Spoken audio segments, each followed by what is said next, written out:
Welcome friends, once again welcome you at MPS motivators. एक बार पुनः आप सभी का हार्दिक स्वागत है हमारे online platform, online channel MPS motivators पर। Myself Mukesh Kumar Pandey. Friends, आज के सेशन में हम लेकर के हाजिर हैं क्लास 8 बिहार बोर्ड, 8वीं क्लास बिहार बोर्ड की 8वीं क्लास के English paper, and the book name is radiance part 3।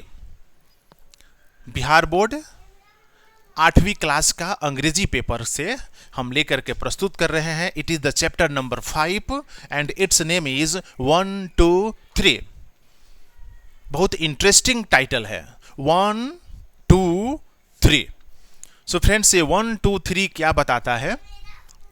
Chapter number 5 from the book radiance part 3 of class 8 Bihar board.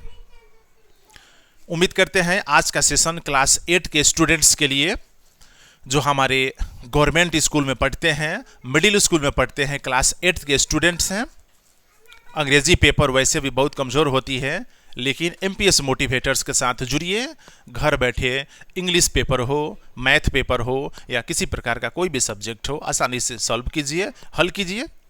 तो चलते हैं, देखते हैं। It is the summary class. आज का यह जो क्लास है समरी क्लास है।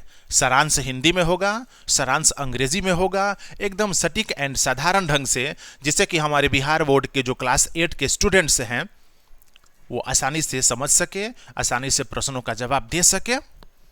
तो चलते हैं फ्रेंड्स। एक रिमार्केबल हेडिंग दिया गया है, बहुत ही उल्लेखनीय हेडिंग है, 1 2 3। इससे कुछ पता नहीं चलता है कि टाइटल का उद्देश्य क्या है, 1 2 3 क्यों कहा गया है, किस लिए कहा गया है, क्या इसका उद्देश्य है, कुछ पता नहीं चल रहा है। तो रेडियंस पार्ट 3 इंग्लिश का बुक है, क्लास 8 के लिए बिहार गवर्नमेंट के जो स्कूल्स हैं उसमें चलता है। तो एक्चुअली जो स्टोरी है एक बहुत ही इंटरेस्टिंग एंड ब्यूटीफुल स्टोरी है। This story is related to a king.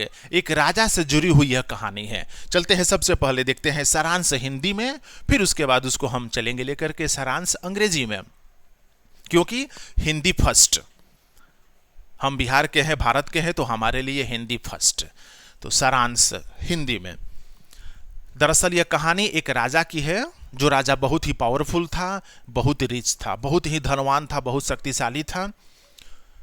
उसको अहंकार हो गया था कि इस धरती पर मैं अकेला एक सर्वशक्तिशाली व्यक्ति हूं, मुझसे ज्यादा सर्वशक्तिशाली और कोई व्यक्ति इस धरती पर है ही नहीं।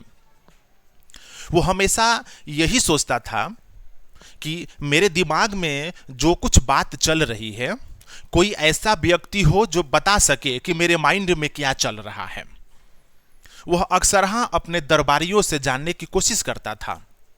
जब भी मीटिंग होती थी, दरबार सजता था, वह अपने मिनिस्टर्स, अपने कर्टियर्स, अपने दरबारियों से हमेशा जानने की कोशिश करता था कि तुम लोग बताओ कि अभी मेरे माइंड में क्या चल रहा है, मैं क्या सोच रहा हूं।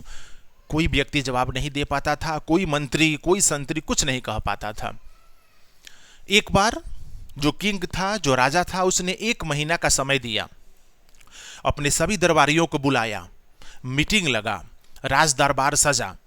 1 महीना का समय दिया कि 1 महीना का समय मैं सबको दे रहा हूं, तुम सबको यह बताना है कि मेरे माइंड में क्या चल रहा है, मैं जो सोच रहा हूं वो कोई व्यक्ति बता दे कि मैं अभी क्या सोच रहा हूं। और यह टास्क एक मंत्री को दिया गया, उस दरबार के सबसे जो तेज और चतुर मंत्री था उसको दिया गया कि 1 माह में तुम मुझे यह बताओ, अन्यथा 1 माह के बाद मैं तुझे दंड दूंगा। 1 माह बीतने को होने जा रहा है। उस मंत्री की एक बेटी थी, बहुत ही चतुर थी, बहुत ही पढ़ी लिखी थी। उसने एक गरेरिया को बुला के लाया, शेफहर्ड, भेड़ चराने वाला को बोलते हैं गरेरिया, या इंग्लिश में शेफहर्ड बोलते हैं।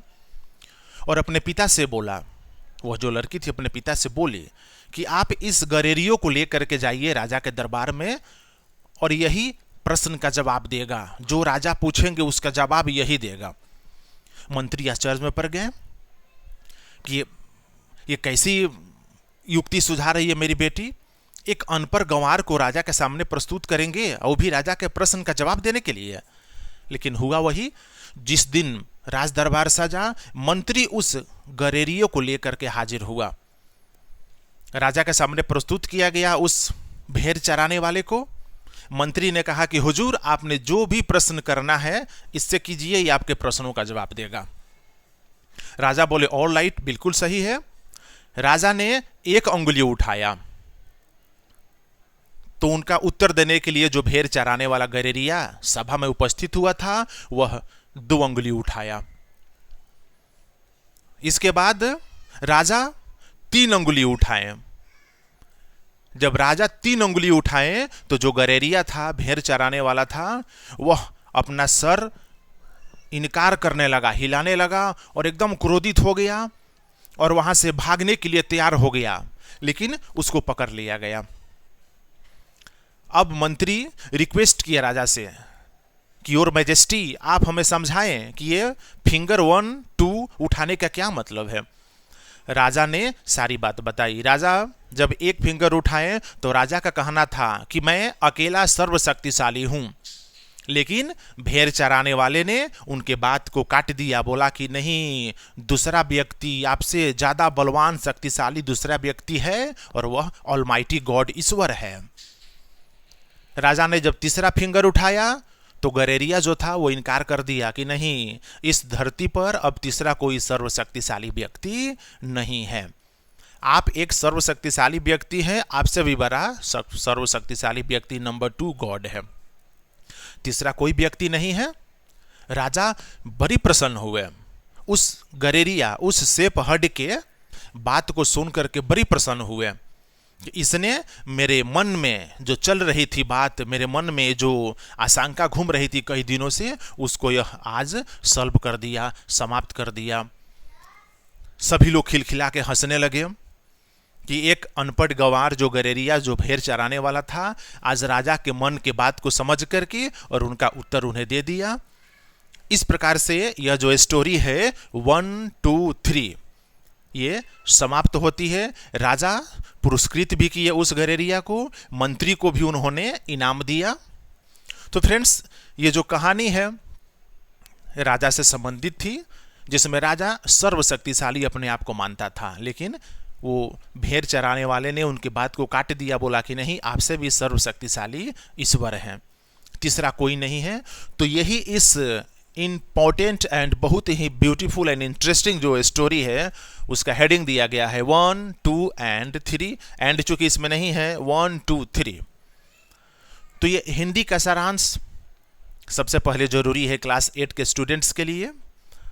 पहले हिंदी के सारांश को समझें, उसको 1 बार 2 बार 3 बार रिपीट करें, उसके बाद अंग्रेजी पर चलते हैं फ्रेंड्स, इंग्लिश में सारांश को देखते हैं।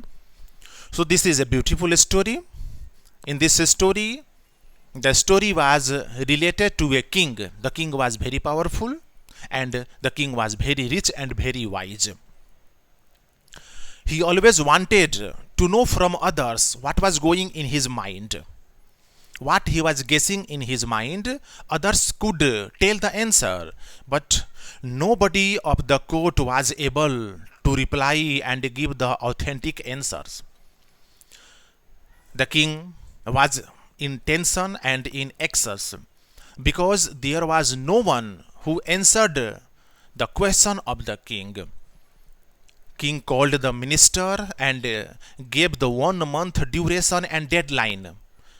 If you were not be able to give my answer within 1 month, after completion of 1 month, I will give you certain punishment. Within 1 month, the minister was present in the court with a shepherd. Minister told king, Your Majesty, this man is present here and you will ask all types of questions. He will give the answers of your questions. Raja told, all right. The king raised 1 finger. Then the shepherd raised 2 fingers. Again, the king raised 3 fingers. The shepherd denied violently and he became angry. and he wanted to run away from the court, but he was caught by the minister. And then the minister requested the king, please solve what is the miracles of the raising one finger, raising two fingers, and raising three fingers. Then finally the king told all the persons and courtiers of the court, I raised one finger, it means I am alone, almighty and powerful. But shepherd raised two fingers, it means no, there is another who is more almighty and more powerful than me, and who is Almighty God. Then I raised three fingers. The shepherd denied violently, no, there is no existence of third persons in the world, and it is quite right.